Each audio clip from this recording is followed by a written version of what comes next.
leap over AI. Imagine for just a second that death isn't a mystery. I know, yeah. it sounds impossible, right? We have spent, thousands of years treating it as this huge spiritual black box. The great unknown. The great unknown. You die, the screen goes black, or maybe you go to the pearly gates, or maybe you come back as a house cat. It's all faith. It's all just conjecture. Right. But what if it isn't? What if death is actually a technical problem? And not even a biological problem, really. More like a physics problem, a frequency problem. Exactly. And that is the hook that it grabbed me with this stack of research we have in front of us today. We're looking at a set of sources that argue something pretty radical. It's out there. It's way out there. What if the soul is just a specific broadcast frequency, like a radio station, and the human body is just a biological radio? Okay. And the only reason we think death is this final, terrible thing is because we've just forgotten how to tune the radio to pick up the signal again. It's a fascinating premise, and what makes this duck dive, I think, so unique is that we aren't starting with a guru on a mountaintop or, some ancient translated scroll. Yeah. We're starting with a mechanical engineer. Right. Itzhak Bentov. And I love this guy's profile. He's not wearing robes. He's in a lab coat. This is the guy who invented the steerable cardiac catheter, for crying out loud. Which is still used in cardiology today. He was a total nuts and bolts guy. Absolutely. Held dozens of patents. He was concerned with how things worked mechanically, hydraulically. He looked at the entire world through this lens of vibration and efficiency. And so he decides to apply that same engineering rigor to what? Human consciousness. To consciousness itself. He wasn't interested in belief, not at all. He was interested in measurement. If something was happening, he wanted to put a device on it and see the numbers. And that's where our mission for this deep dive really begins. We're going to trace a line from Bentov's, his actual laboratory experiments, where he literally measured the body's vibration, all the way to something called the lost science of reincarnation. It's a journey from the microscopic, from the pulsing of a single artery, all the way to the cosmic. We're going to see how the physical, mechanical act of your heart beating creates a sort of a bridge to the soul, and then how that connects to this idea of harmonic wave resequencing. Harmonic wave resequencing. That sounds like something straight out of Star Trek. It does. But I have a feeling that by the end of this, it's going to make a scary amount of sense. So let's not wait. Let's just dive right into the mechanics. Yeah. Bentov found something weird happening when people meditate, didn't he? He did, and he found it by looking at the body not as a spiritual vessel, but as a hydraulic system. Yeah. Which, it makes perfect sense given his background. Yep. He was studying something called the ballistocardiogram, which is basically just the tiny, tiny movements the body makes with every single heartbeat. Okay, let's unpack that. We all know the heart beats, it pumps blood around. That's, ninth grade biology. Yeah. What did Bentov see that everyone else was missing? He looked at the pressure wave. So when your heart pumps, it sends this huge pulse of blood out of the left ventricle, and that pulse travels up the aorta. Okay. Now, here's the little anatomy lesson for today. The aorta goes up, and then it makes a sharp U-turn. It curves over. That's called the aortic arch. Kind of like the plumbing under a sink, that S-bend. Precisely that. It's a perfect analogy. And just like in plumbing, when a high pressure wave of water hits a bend, what happens? It bounces, you get a recoil, a back pressure wave. You get a recoil, an echo. That pressure wave hits the aortic arch and it bounces, sending a reflected wave back down the body. Now, usually this is it's chaotic. Your heart is beating at a kind of a random pace, you're breathing irregularly, and these waves are just sloshing around, clashing with each other. It's just noise. It's just biological noise. But Bentov found that in a really deep meditative state, something synchronizes. And this is where the magic number comes in, right? 7. 7 cycles per second, or 7 hertz. Bentov's instruments show that when the heart rate slows down, or more accurately, when it aligns rhythmically to produce a wave cycle of about 7 beats per second, you create a standing wave. A standing wave. That's when the wave going up and the wave coming back down align perfectly. So they don't cancel each other out, they amplify. They amplify each other hugely. Like pushing a kid on a swing at the exact right moment. Yeah. You add energy instead of stopping it. That is the perfect way to describe it, and this is where it gets physically intense. This standing wave doesn't just stay in your chest. Yeah. It travels, it propagates up the spine, it hits the skull, And Bentov's instruments, which were incredibly sensitive, showed that the skull itself actually starts to oscillate. Wait a second. The skull moves. My actual skull is moving. Physically moving, pulsing up and down, a tiny, tiny amount, microscopic, but it's rhythmic. It's a steady vibration. Wow. And of course, what's inside that skull, you've got the brain, and the brain isn't just packed in there tightly, it's floating. In cerebrospinal fluid. And cerebrospinal fluid. So you've got a skull that's vibrating rhythmically and a brain floating inside of it. It's like shaking a bowl of Jell-O. It is. The brain begins to move up and down just slightly inside the skull. And this brings us to the most critical mechanism in all of Bentov's research, the piezoelectric effect. I remember this from high school physics vaguely. Yeah. Piezo means pressure, right? Correct. Okay. Certain crystals, quartz is the famous one, they generate an electrical charge when you squeeze them. That's literally how a quartz watch works. You apply mechanical stress. You get electricity. You get an electric charge. Well, Bentov pointed out that brain tissue, and specifically the fluid-filled cavities in the brain, the ventricles, which some Taoist traditions actually called the crystal palace, Crystal Palace, I like that. they act like a piezoelectric crystal. So let me see if I can put this all together. The heart starts beating in this 7 hertz rhythm. That creates a standing wave that travels up and physically shakes the skull. The brain, which is floating, starts bouncing up and down. And that mechanical bouncing squeezes these crystals in the brain, and zap, it generates electricity. Zap. It generates an acoustic and an electrical signal. This mechanical stress creates a massive electromagnetic field.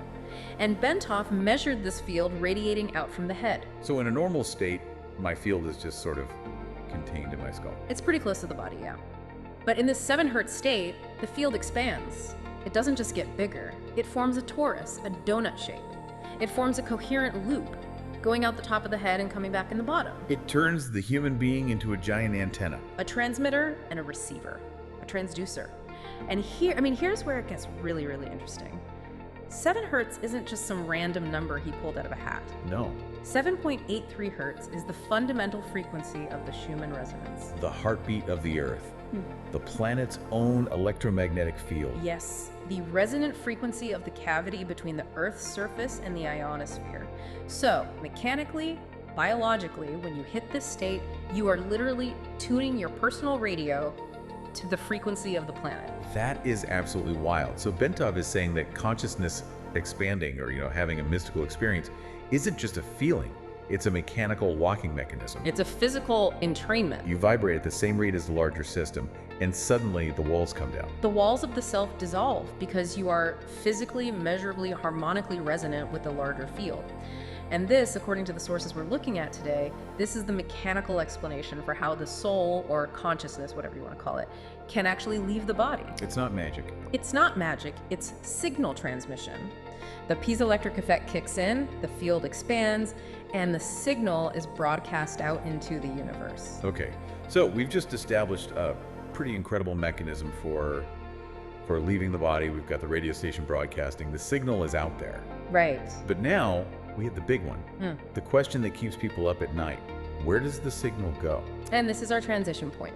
This is where we move from Bentov's observable mechanics to what these other sources call the lost science of reincarnation. And it starts with a very basic fundamental law of physics, the first law of thermodynamics. Energy cannot be created or destroyed. It only changes form. Right. So if the soul is energy, and Bentov's work certainly suggests it's an electromagnetic field of energy, it doesn't just vanish. It doesn't poof out of existence. It has to go somewhere. It has to be conserved. It has to be conserved. So the sources we're looking at introduce a mathematical concept here to define the soul. They call it the identity invariant. Sile, it sounds like a variable in a calculus equation. It essentially is. The source defines the soul as a static frequency where its change over time is 0. The equation they give is frat-dally-SET. Okay, translate that for us non-math majors. What does that actually mean? It means your soul, your core identity, doesn't age, it doesn't get sick, it doesn't evolve in the way we think of biological evolution. It is a constant and unchanging, unique tone in the universe. I see. The source material uses a really beautiful analogy to explain this, the pinprick. Yes, the cosmic guitar string. I loved this visual. It made it click for me. Imagine a guitar string that stretches across the entire cosmos. That string can vibrate in, well, an almost infinite number of ways. A soul is like a single pinprick on that string. A tiny point of tension. A specific tiny point of tension that creates a single, unique, unchangeable tone. It's you. It's your note in the cosmic symphony. And the numbers they threw out were just staggering. A standard string they calculated could hold something like, 650 billion unique pinpricks. 650 billion unique souls, yes. So each of us is one of those pinpricks, a unique invariant broadcast signal. Now when the body dies, when the biological radio, the piezoelectric generator, shuts down, that signal is released. And then what? Now gravity takes over. Gravity, really, not some ethereal force. Gravity. We think of gravity as just the thing holding us to the ground, but in this framework, gravity is the carrier wave for soul energy. And what is the biggest, most powerful source of gravity in our solar system? The sun. The sun. The sources describe the sun not just as a ball of fire and gas, but as a massive cosmic hard drive, or a broadcaster. A repository. A repository, exactly. When the body dies, that energy, that signal, is pulled into the sun's immense gravitational well. It is stored there in what the sources call a fractal state of sound. Wow, that completely flips the script on heaven, doesn't it? It's not a city on a cloud, it's a star. We go to the sun. And it solves the problem of storage, doesn't it? Where do all the souls go? They go to the central hub. But here is the problem that the sources identify with our current world. Okay. We have the hard drive, but we've lost the user manual on how to get the files back out of the repository. We call it happenstance, a random act of God, or chance. Exactly. We treat birth as a complete lottery. You die, your signal goes to the sun, and then what? Maybe eventually you get pulled back into a new body by some kind of cosmic accident. Right. Maybe a fetus just happens to have a vaguely similar resonance, so you get sucked in. Maybe you don't. It's random. It's totally random. And the sources call this a tragedy. They say we're a species with amnesia because we leave the most important process, the continuation of consciousness, to pure chance. We're playing radio roulette, just spinning the dial and hoping we land on a clear station. We are. And this lost science argues that it doesn't have to be roulette. It can be what they call a law science, a repeatable, technical, predictable process. And this is part of the research that really it blew my mind. The idea that we can use physics to pull a specific pinprick frequency back from the sun. We can call a specific file from the hard drive. Through harmonic wave resequencing. Okay, let's get into the how, because this is where it stops being, this grand cosmic theory and starts becoming a set of actual instructions. If I want to bring a specific soul back, let's say a brilliant grandfather or great teacher, how do I do it? The sources talk about the name as the key. But not the name as we think of it, not Bob or Sarah written on a birth certificate. Yeah. In this science, a name is a waveform. It's a frequency. It's a sound. Exactly. I mean, think about what happens when you speak a name. You are creating sound. And that sound has pitch, how high or low it is. It has amplitude, how loud it is. And it has timbre, the unique texture of the sound. The sources argue that the true name of a soul is actually the acoustic code for that specific pinprick on the cosmic guitar string. So it's the tuning knob. That is the perfect analogy. If the soul you want to call back from the sun is a radio station broadcasting at 101.5 FM, the spoken name is you physically turning the dial on the receiver to lock into 101.5. But the receiver isn't a plastic box with speakers. The receiver is. The fetus, or more specifically, the developing DNA inside the mother's womb. And this is where we get into that concept of the watery tune. The sources emphasize water so heavily. Why is water so important in this process? Because the human body, especially in the womb, is fundamentally a liquid crystal environment. We are mostly water, and water, we're now discovering, is incredibly sensitive to vibration. It has memory. This is like Dr. Masaru Emoto's work with the ice crystals. Exactly like that.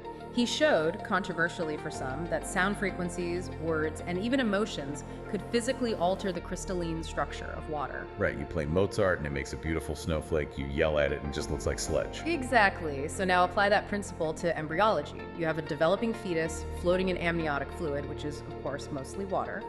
The parents, according to this science, speak the specific name, the frequency of the soul they want to call back into that water. So they're chanting the frequency into the womb. They are vibrating the water with a specific coherent intention. And that newly structured water, that programmed liquid crystal, is what surrounds the developing cells. The sources get very technical here. They talk about the water molecules guiding the formation of the phosphate backbone of the DNA. So it affects the structure of the DNA itself as it's being built. Yes. The idea is that the water acts as a medium, a template, to transfer that acoustic pattern onto the physical helical structure of the DNA. You are literally building an antenna. Wow. You are shaping the DNA molecule so that when it comes online, when the body is viable, it is harmonically resonant with only that one specific pinprick frequency stored in the sun. You're hard-coding the Wi-Fi password into the biological hardware before it's even fully assembled. That is a great way to put it. You are creating a body temple, as they call it, that is harmonically resequenced to match the invariant signal, the sidle orders of the ancestor you want to return. So instead of a random soul just sort of falling into the body because the door happened to be open, you're building a custom-tailored suit for a very specific pilot. And if you do it correctly, the sources say, the pilot, the soul, returns with its memory intact. There's no amnesia. Because the hardware fits the software perfectly.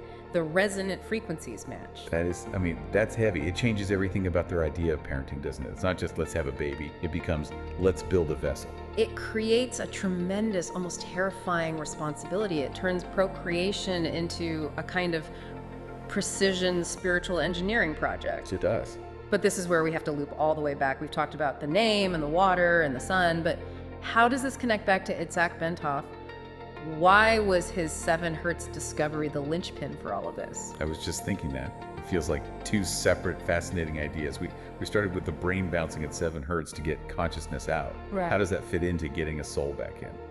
This is the correlation that ties the entire deep dive together. Remember the Ipita's electric effect? Pressure creates electricity. Right, but it also works both ways. Yeah. It's reciprocal. If you apply an electrical charge or an electromagnetic field to a piezoelectric crystal, what happens? It vibrates. It creates mechanical pressure. It vibrates. So Bentov showed that 7 hertz is the threshold where the body becomes a powerful transmitter-receiver. It's the border of the alpha and theta brainwave states. It's the gateway. Okay. The lost science sources argue that for this DNA encoding, this harmonic resequencing to actually work, the parents, and specifically the mother during gestation, must be in that same resonant state. She has to be vibrating at 7 hertz while she's doing this. She has to be the bridge. When the mother is in that deep, coherent, high-frequency state accessing gamma, alpha, delta waves through meditation or chanting, and she uses the sound, the name. She is generating the powerful piezoelectric field necessary to write the code into the water of the womb. So she's the laser on the writer drive. She's etching the CD. Yes, that's it. Without that 7 hertz resonance, without that standing wave connecting her to the larger planetary field, speaking the name is just making noise. It doesn't penetrate. It doesn't have the power to structure the water deeply enough to alter the formation of the DNA backbone. This explains it. This is why Bentov's purely mechanical discovery is the missing key. He figured out how the body opens the door to the cosmic fields. Yes. And the reincarnation science tells us who to invite in once that door is open. Precisely. Bentov gives us the hardware specs. You need a 7 hertz standing wave to activate the piezoelectric capabilities of the liquid crystal brain and body. The reincarnation science gives us the software protocol. Use the specific name frequency to tune the developing DNA antenna to the corresponding solar signal. It's a complete closed-loop system, from body to earth to sun and back again. It is the science of the soul, but completely stripped of the mysticism and the dogma. It's really just the science of frequency matching. And it transforms what the sources call the now illusion. This idea that we are just living these linear, disconnected lives from birth to death into a controllable cycle. A cycle where death isn't the end. It's just a transfer of data. A transfer to the cloud, the sun, and then a conscious, intentional download back into a new, custom-built device. It really makes you wonder, doesn't it? If this is true, if this is actually how the physics of consciousness works, I mean, the obvious question is, why did we forget it? How is this lost? That's the million-dollar question, isn't it? The sources hint at some kind of fall or a loss of knowledge, a time when we stopped treating death as a technology and started treating it as a superstition. And in doing that, we basically gave ourselves amnesia. We lost our collective history. I mean, just try to imagine a world where this was common practice. Just think about the implications for a minute. If you could bring back your greatest scientists, your wisest leaders, your most brilliant artists, your most loving family members, Not as ghosts, not as memories, Yeah. not fully realized human beings with their wisdom and experience intact. We wouldn't be starting from scratch every single generation. We wouldn't be relearning the same painful, hard lessons over and over and over again. We would cease to be a species with amnesia. We'd be a continuous civilization building on millennia of direct experience. It gives a whole new and kind of unsettling meaning to that old phrase, rest in peace. How so? The sources challenge that phrase directly. They say that telling a soul to rest in peace is literally a command to stay static, to linger, to become a ghost. Static, like radio static. Yeah. An untuned signal. Exactly. If you tell a coherent signal to rest, it degrades. It loses its coherence. It stays in the lower atmosphere. It just becomes noise. So what's the alternative? The sources suggest we should be commanding the dead to move in power. Move in power. Command the signal to return to the source, go to the sun, clean the signal, recharge, prepare for the next broadcast. It's an active, dynamic process, not a passive sleep. Wow. That is such a paradigm shift. Rest in peace feels, I don't know, it feels polite but passive. Mood and power feels functional. It feels like a mission statement. It empowers the deceased and it empowers the living. It says, go, do your part because we are going to do ours. We're going to build a place for you to come back. You know, we have covered so much ground here. We've gone from the human aorta to the surface of the sun and back to a single strand of DNA. And I think what sticks with me the most is just the internal logic of it. Yeah. Even if you're skeptical about the whole soul part, the physics of standing waves, the piezoelectricity, the idea of water memory, it all hangs together mechanically. It does, and that's really what Bentov brought to the table. He took the woo-woo out of it, and he showed us the wiring diagram for the human body. And once you see the wiring diagram, you can't really unsee it. No. You start to realize that what we call spirit might just be physics we haven't fully accepted yet. So, what does this all mean for you, the listener, right now? You know, you're driving to work or you're at the gym and you've just heard that your brain is a crystal and your soul is a solar broadcast. What do you do with that information? I think it invites a new level of intentionality into your life. Whether you're planning a family or just thinking about your own state of consciousness, it suggests that your state of being, your vibration, your frequency, it matters. It has a physical effect. It changes the structure of the reality around you. It means we aren't just passengers in these bodies. We're operators. We need to learn how to use the dials again. We need to remember how to tune the radio. Exactly. And I think that leads us perfectly to our final thought for the day. We always like to leave you with something to chew on, a question to take with you. We've talked about the incredible potential of this science to end death as we know it, to keep wisdom intact. It all sounds pretty utopian. It does. But I want to ask a harder question, a more challenging one. Hit us. If we actually had this power, if we could choose with scientific precision exactly who comes back and when, are we ready for that? Oh, wow. That's a good question. Think about it. We barely handle the responsibility of the power we have now. If we stopped leaving death to chance and started treating it as a technology, would we use it to save our collective wisdom? Or would we just use it to recycle our egos, to keep our dynasties in power? Would we just keep bringing back the same tyrants over and over? Or could we actually curate a more enlightened society? Who gets to choose? We would be taking the pen out of nature's hand and for the first time, writing the story of humanity ourselves. And that is a truly terrifying and exhilarating prospect. Are we ready to play God? Or are we just ready to stop playing the victim to death? That really is the question. Indeed it is. Well, on that massive cliffhanger, we're going to wrap up this deep dive. Thank you so much for tuning in literally to this frequency. Keep those radios tuned and your vibrations high. We will catch you on the next wave. Move in power, everyone.